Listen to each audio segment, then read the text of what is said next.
Пакетот антикризни мерки владата ќе го отвори во вторник, изјави денеска министерката за труд и социјална политика Јованка Тренчевска. Кој ќе отфати и кога може да очекува?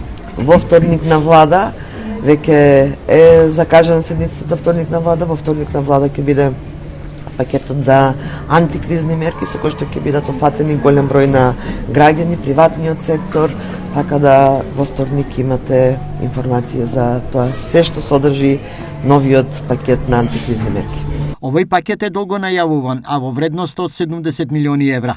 Се однесува на повеќе категории граѓани на кои државата ќе им помогне во справување со кризата и инфлацијските последици.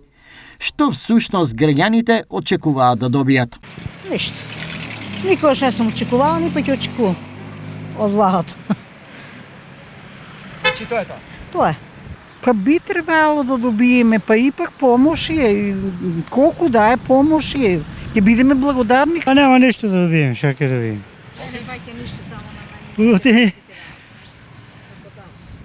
Па нема за нас не останува ништо и ние како пензионери не дават ништо и што. Очекуваме нешто да ни помогнат. Например? Па, например, нешто. Пари, далавери. Јас лично денеска зема пензијата. И? Не бе тук. Колку е, толку е. 15.000 земам пензија, 16. А да добиете нешто од овој... Па како нема? Гледаш што сум земал и дремам тука на клупата.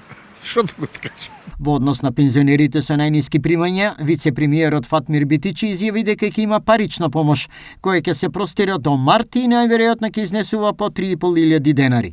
Дали ова ќе ги премисли незадоволните пензионери? Нема да ги задоволи, бидејќи ние не бараме пакетчиња, ќе повторам стално, туку бараме трајано решение, не сакаме оти што после тие 6 месеци, после март. Повторно ќе биде истото. И така пак купување време предизборно е тоа сето тоа, бидејќи во март месец со мартовската ќе има пак некој нивно процентуално покачување и демек мислите тоа ќе се откажат некои, но нема да откажување, значи ние продолжуваме со нашите барања се до сакаме да биде конечно решението, не да биде решение на кратки стази. Тоа е едно решение да биде решено и за идните пензионери, значи тоа законски да се реши. Од 1 декември започнува и ефтината дневна тарифа на ефтина струја, која исто така според владата е мерка за помош на граѓаните.